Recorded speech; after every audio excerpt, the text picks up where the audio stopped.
भावार्थ अभी नहीं हुआ। भावार्थ की ये पूरा नहीं हुआ नहीं हो गया था, कर्म संयुक्त तक है। आपने होगा शॉर्ट में बोल दिया सर, बच्चे में नहीं है। चलो एक बार फिर बता दे।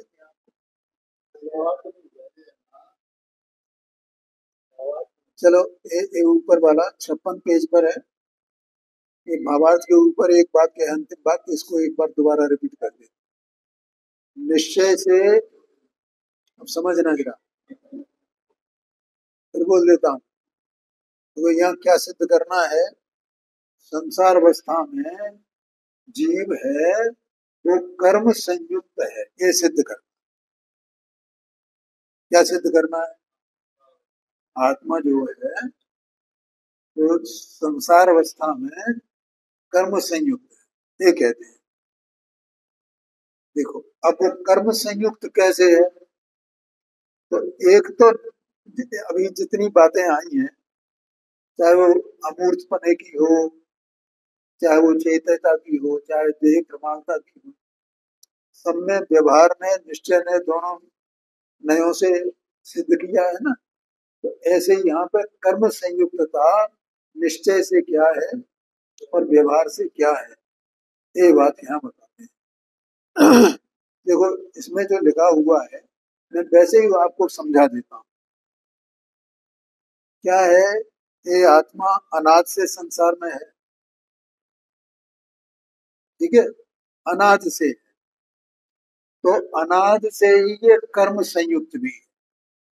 कर्म माने मुख्य रूप से यहाँ पर ज्ञानावरणादिक 8 कर्म है, उनसे संयुक्त है, ठीक है। जीव अनाद से, कर्म भी अनाद से। ऐसी योग सार में गाथा भी है, कम अणाय अणाय जीव भवसायर अनंत, ऐसा करके।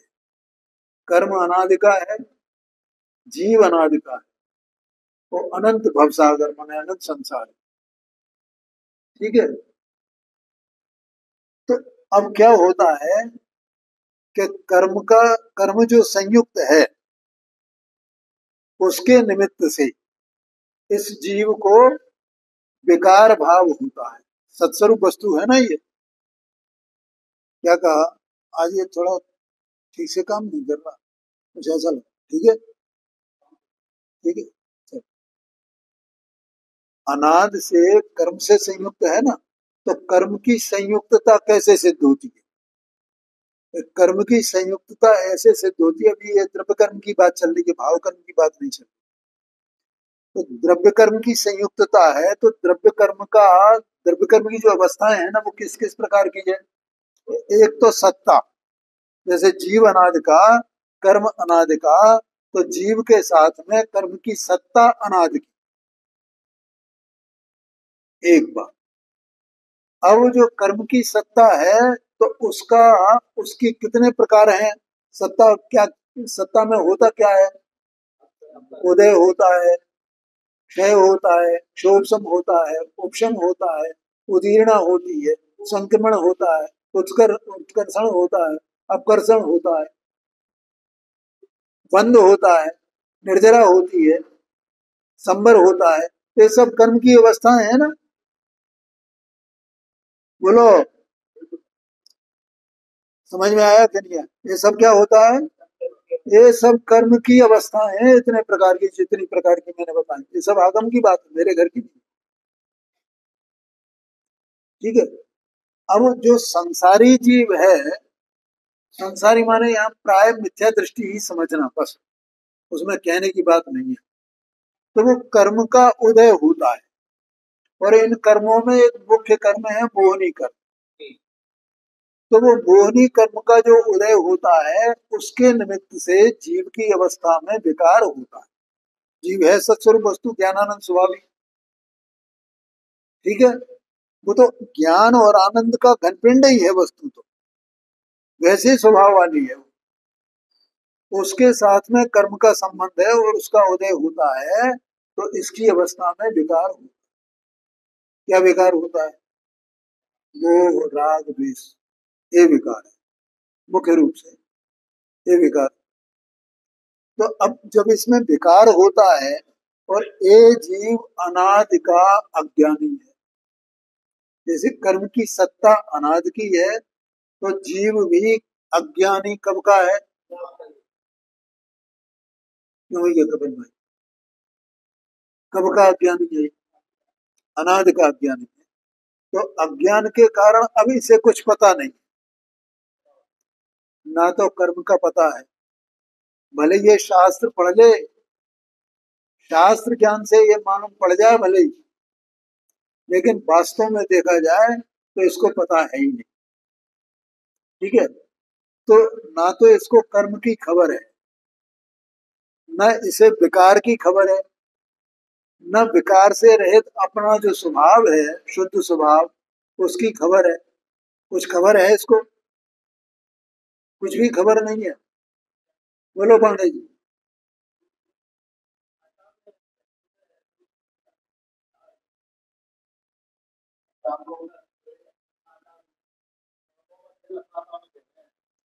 हाँ जी, हाँ जी, हाँ जी, हाँ, बिल्कुल सही बात है। बिल्कुल बिल्कुल ऐसा कहता तो है, कर्म खराब है, लेकिन कर्म का अर्थ भी वे नहीं जानते, कुछ भी नहीं जानते। कर्म क्या है? वे तो स्थूलपने बस जो दूसरों से सुना हुआ है ना, उसको कहते हैं। और यहाँ तो चारों गति के जीवों की बातें हैं, अकेले मनुष्य की बात थोड़ी है। ये मनुष्य जीव यहाँ पर जो जीव मनुष्य है, मनुष्य पर्याय प्राप्त की है, तो वो उसे इसने ये पढ़ लिया थोड़ा सा, दूसरों से सुन लिया, तो वो ऐसा मानने लगता है कि कर्म खराब है। हाँ जी, और कर्म खराब है उसे भी क्या मानता है कि हमारी करनी कुछ खराब है।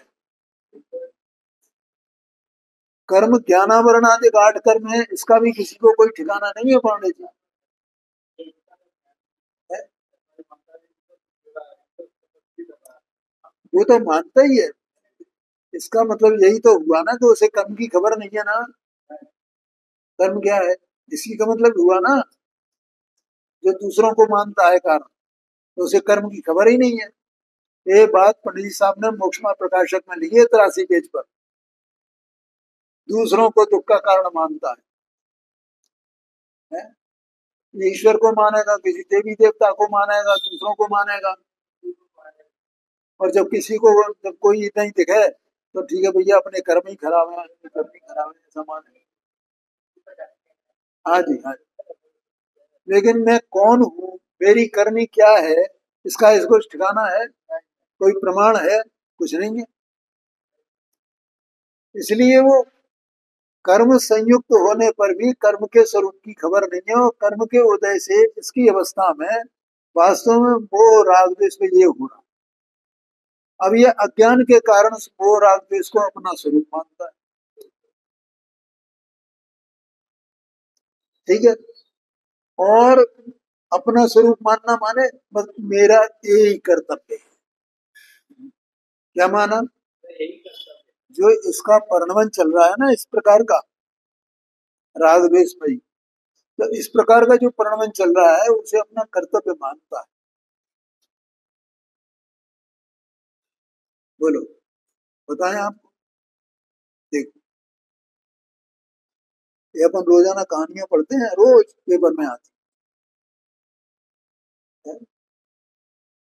ये एक परिवार है, चार भाई, ठीक है।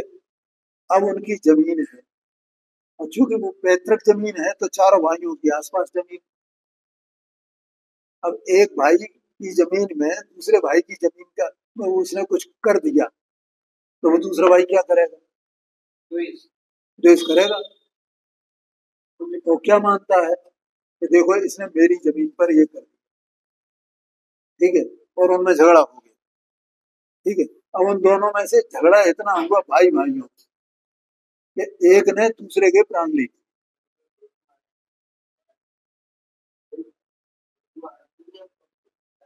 ठीक है, अब प्राण ले लिए। अब जो प्राण लेने वाला है वो गया जेल में, उसकी जमीन कहाँ रही? अब आजीवन वहां वो कारावास हो गए। और दूसरा मर गया, उसकी जमीन कहाँ रही?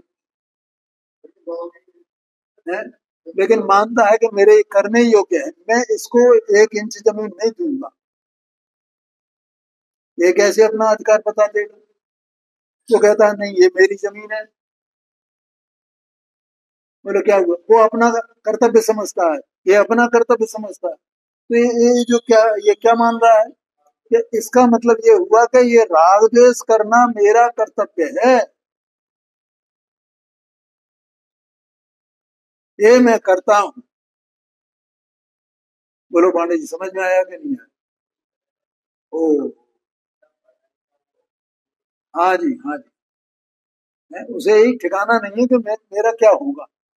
ये तो बिल्कुल उस चींटी की तरह है पांडे जी। जो चींटी वो एक दाने को लेकर के जाती है ना, और कई चींटियां, उन्हें यही ठिकाना नहीं है कि हम बचेंगे कि नहीं बचेंगे इस दाने के लिए। बोलो है क्या? ऐसी मनुष्यों की हालत हो रही है। तो वो चींटी भी जीव है और ये मनुष्य भी जीव है, दोनों एक जैसे हैं, कोई अंतर नहीं है। हमारे भगवान ने ऐसा देखा है अपने केवल में। ठीक है। अब ये जो राग द्वेष मोह इसका है, तो पुराना कर्म था, उसके उदय से इसकी परिणति में राग द्वेष मोह हुआ। तो ये राग द्वेष मोह भाव कर्म कहा जाता है, और जिसके निमित्त से हुआ वो द्रव्य कर्म कहा जाता है। ठीक है। तो ये द्रव्य कर्म के निमित्त से जो भाव कर्म हुआ है, निश्चय से भाव कर्म ही इसका है ना, द्रव्य कर्म तो इसका है नहीं। क्यों? क्योंकि वो तो उद्गल का परिणाम है, लेकिन फिर भी वो इसका कहा जाता है। क्यों? क्योंकि इसने ही राग द्वेष मोह करके पहले बांधा था, किसी दूसरे ने दान में नहीं दिया इसे, द्वेषवश नहीं दिया, रागवश नहीं दिया, ये तो स्वयं इसने ही उत्पन्न किया था। है?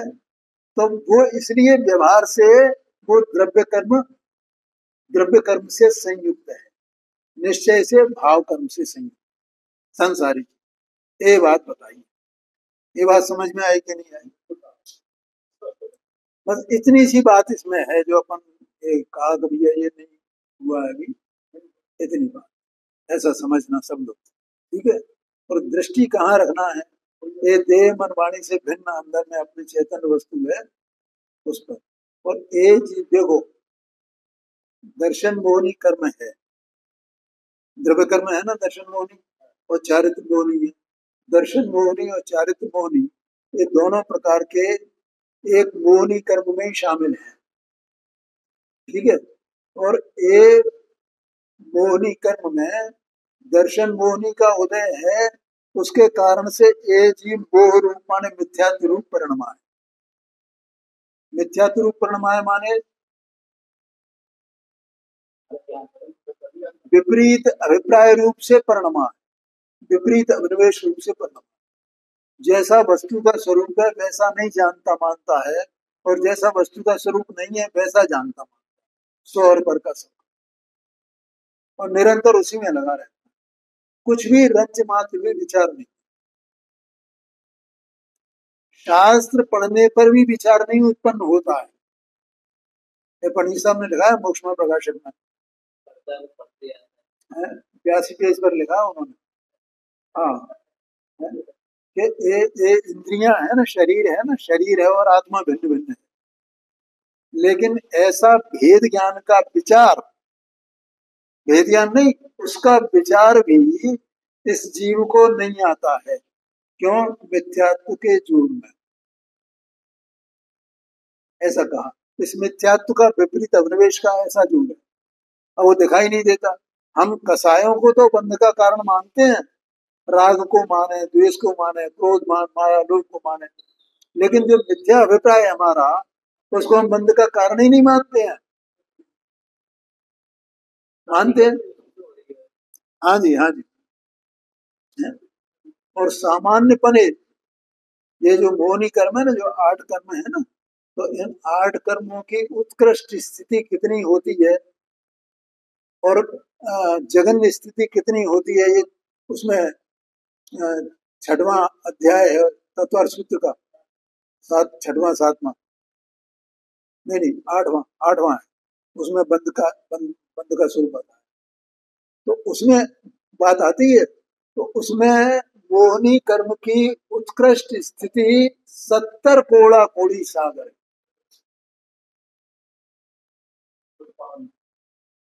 मतलब राग द्वेष से एक बार बंध गए ना इसको, तो अधिकतम कब तक वे उदय में आएंगे? वो कसाई की प्रकृतियां कब तक उदय में आ सकती हैं? तो 70 कोड़ा कोड़ी सागर तक। ऐसे मिथ्यात्व जो दर्शन मोहनी कर्म का बंद किया, तो कब तक उसका उदय आएगा? 70 कोड़ा कोड़ी सागर तक है जी। सोच ही नहीं पाएगा कुछ।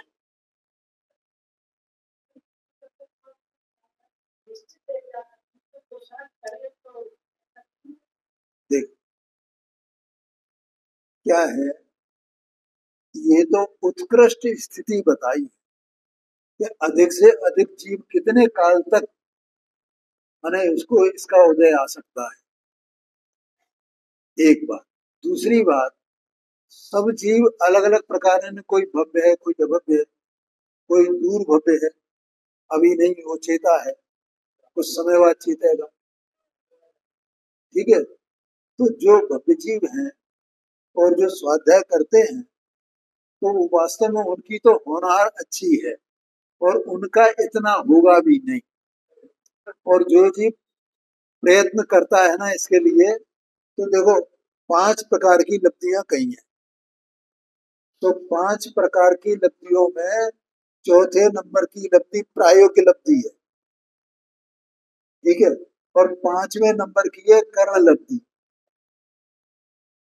और इनका क्रम यही है लब्धियों का जो बताया है, सूक्ष्म लब्धि, विशुद्धि लब्धि, देशना लब्धि, प्रायोगिक लब्धि और उसके बाद कर्ण।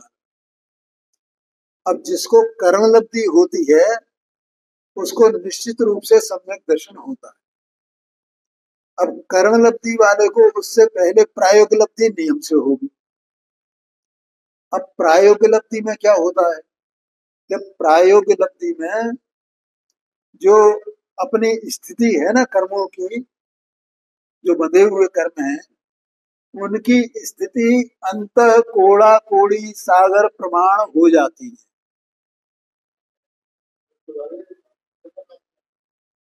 माने वे परमाणु फिर जाते हैं, इतनी रह जाती है, क्योंकि उसकी विशुद्धि, परिणामों की विशुद्धता इसी प्रकार की है, इसका नाम विशुद्ध लब्धि है। आया क्या नहीं आया?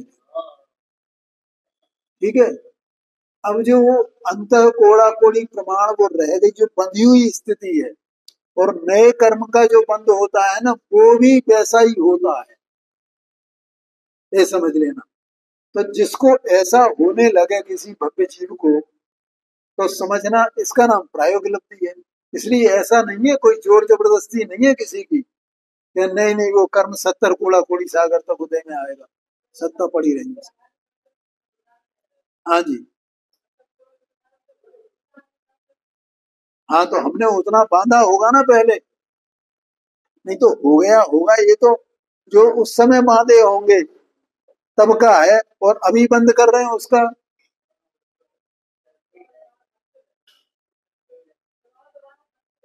हाँ ये बात।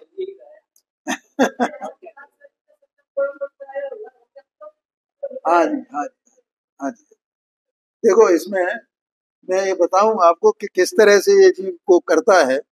इसमें 128, 129, 130 ये 3 गाथाएं निकालो आप, कैसे इसको बंद होता है, निकाल देना भैया, थोड़ा पहले और बताओ। 3 गाथाएं एक साथ। 26, 27, अब इसके बाद 26, 27।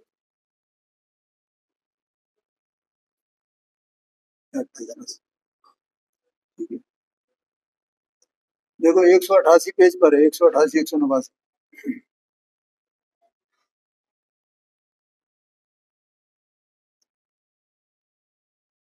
देखो यहाँ क्या लिखा है, गाथा 3 गाथाएं, उसका अर्थ पढ़ता हूं मैं, आप लोग देख लेना। जो वास्तव में संसार स्थित जीव है, उससे परिणाम होता है। अभी बोला ना, मिला कि नहीं मिला भैया? अब मैं पढ़ रहा हूं, मेरे साथ में पढ़ना आपको।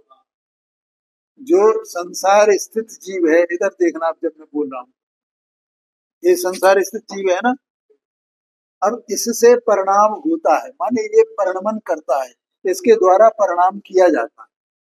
इससे परिणाम होता है माने इसके द्वारा परिणाम किया जाता है, संसार स्थित जीव के द्वारा। तो अब इसका परिणाम कैसा होगा? कोई मोहराग स्वरूप, और क्या परिणाम होगा, यही समझना। उससे परिणाम होता है। आगे देते हैं, परिणाम से कर्म। परिणाम से क्या होता है? कर्म माने वो ज्ञानावरण आदि कर्म।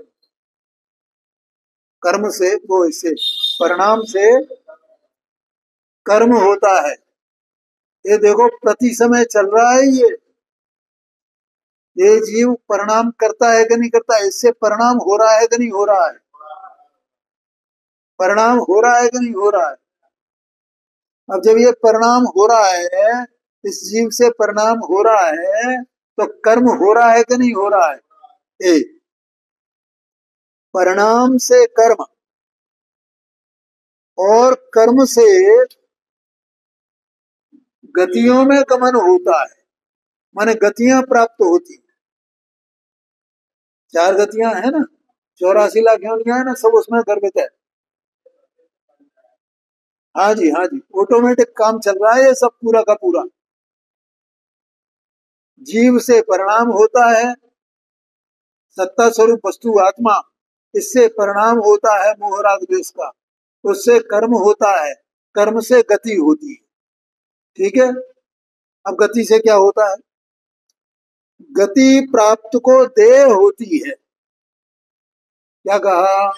गति में जाएगा तो क्या मिलेगा? शरीर मिलेगा। समझ में आ गया? अच्छा, देह से क्या होता है? देह होती है तो, देह होती है तो इंद्रियां होती हैं, देह होगी तो इंद्रियां हो। जीव से परिणाम होता है, परिणाम से कर्म होता है, कर्म से गति होती है, गति से देह मिलती है, गति से देह होती है। ओ, गति से देह होती है, देह से इंद्रियां होती हैं। देह मिलेगी तो इंद्रिय होगा, एक इंद्री, दो इंद्री, तीन इंद्री, चार इंद्री, पांच इंद्री, संगी पंचेंद्री, असंगी पंचेंद्री, सब ये हो गया कि नहीं हो गया? ये इंद्रियां होती हैं। इंद्रियों से विषय ग्रहण होता है। क्या होता है? इंद्रियों से विषय ग्रहण। ये जीव हर समय विषय ग्रहण कर रहा है, हर समय, निरंतर। इसीलिए तो असंयम बना हुआ है। संयम नहीं होता है इसको। ठीक है, और फिर वो रागद्वेष, मोह रागद्वेष, मोह रागद्वेष, मोह रागद्वेष। अभी एक उदाहरण दे दिया मैंने, जमीन वाला है, मोह रागद्वेष, मोह रागद्वेष। फिर मोह रागद्वेष से क्या होता है? वही परिणाम हुआ ना जीव का। फिर क्या हुआ? फिर कर्म, कर्म से फिर गति, गति से फिर देह, देह से फिर इंद्रियां, इंद्रियों से फिर रागद्वेष, रागद्वेष से फिर कर्म। ये चक्र चल रहा है ना।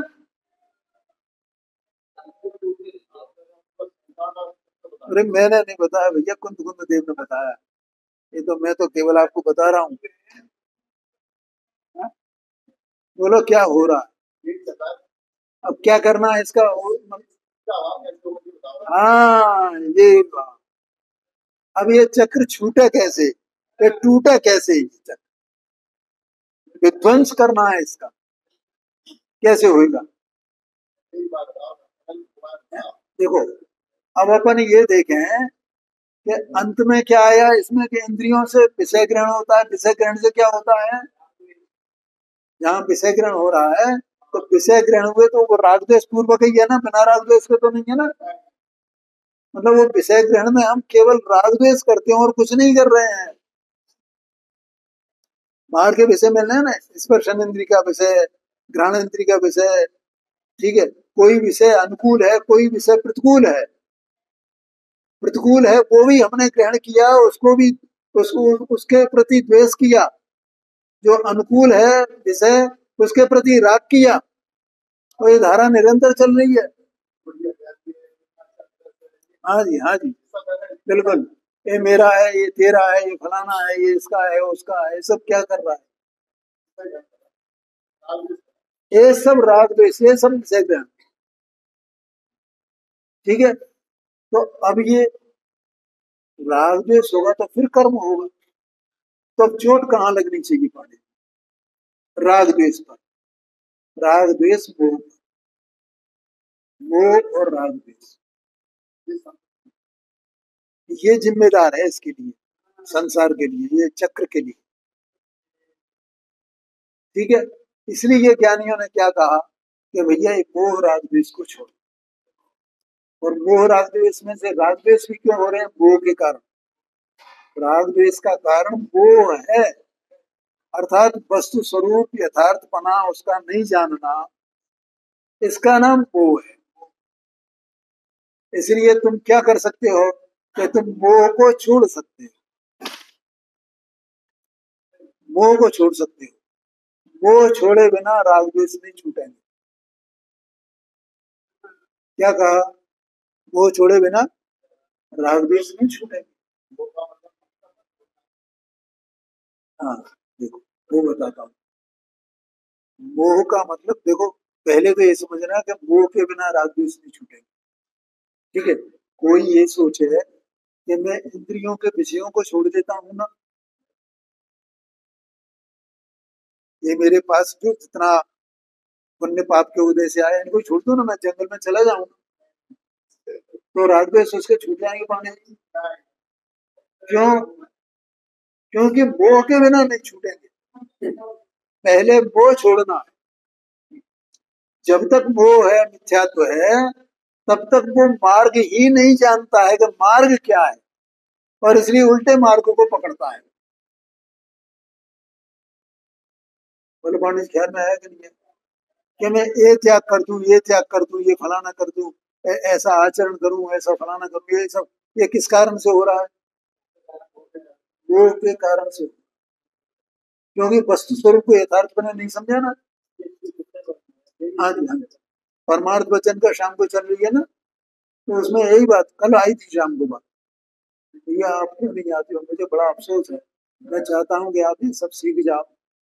आप जो, ठीक है, तो जगत क्या समझता है, मतलब जो यहाँ जैनी है और यहाँ आ गए हैं, थोड़ा पढ़ने लगे हैं, समझने लगे हैं, तो वे क्या समझते हैं कि ये जो व्यवहार से मोक्ष, जो मोक्ष मार्ग कहा जाता है ना, यही मोक्ष मार्ग सच्चा है। तो ये उस मोक्ष मार्ग को सच्चा क्यों मान रहे हैं? इससे मुझे मोक्ष हो जाएगा। मोह के कारण तो एक एक उसी को पकड़ के बैठो आप। ये भी सब चीजें है ना, तुम्हें क्यों, क्या क्या हो गया?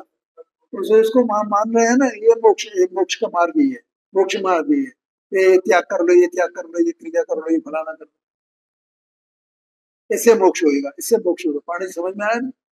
ऐसा क्यों मान रहा है? मोह के कारण से। इसलिए वो क्या करता है, उनमें राग करता है, क्योंकि इसके पास और तो कुछ उपाय है नहीं, स्वभाव का अवलंबन तो करेगा नहीं है, स्वभाव को पता ही नहीं है, तो उनमें राग करता है। और उनके विरुद्ध जो पदार्थ हैं उनमें द्वेष करता है, राग द्वेष, राग द्वेष, राग द्वेष करता रहता है। ये लिखा है पंडित साहब ने मोक्षमा प्रकाशक में, व्यवहार आभासी मिथ्या दृष्टि की प्रकार। इसलिए जब तक ये पहले मोह को नहीं छोड़ेगा, मिथ्यात्व को नहीं त्यागेगा, मिथ्यात्व से मुक्त नहीं होगा, तब तक ये राग द्वेष नहीं छोड़ सकता। ये बिल्कुल गारंटी की बात भगवान ने हमें दी है, आचार्यों ने दी है। भैया सबसे पहले क्या तोड़ना है? बोलो पांडे जी, समझ में आया ना? और इसलिए मैं इतना जोर देता रहता हूँ। तो मिथ्यात्व दो प्रकार का है ना, ग्रहित और अग्रहित। और ग्रहित अग्रहित मिथ्यात्व उसका छूटेगा जो ग्रहित मिथ्यात्व छोड़ेगा। ये पहला समझना। पहले इनका भरोसा करना पड़ेगा कि ये जो कह रहे हैं वो सच बात है। देखो, आप लोग यहाँ आते हो तो मेरा भरोसा करके आते हो ना, ये जो कुछ कह रहे हैं बिल्कुल एकदम भगवान की वाणी कह रहे हैं। तो मेरा भरोसा है तो भगवान का भरोसा नहीं हो सकता। और भगवान का भरोसा हो सकता है तो दूसरों का भरोसा छोड़ो ना। तो ग्रहित मिथ्यात्व छूट जाएगा वो पांडे जी। और ग्रहित मिथ्यात्व छूटा, और ये फिर वो अग्रहित मिथ्यात्व छूटा। जैसे मोह को छोड़े बिना राग द्वेष नहीं छूट सकते हैं, वैसे ही ग्रहित मिथ्यात्व छोड़े बिना अग्रहित मिथ्यात्व नहीं छूट सकता। ये बिल्कुल गारंटी की बात है, मेरे घर की नहीं है, ये भगवान ने कहा। आगे की चर्चा कर।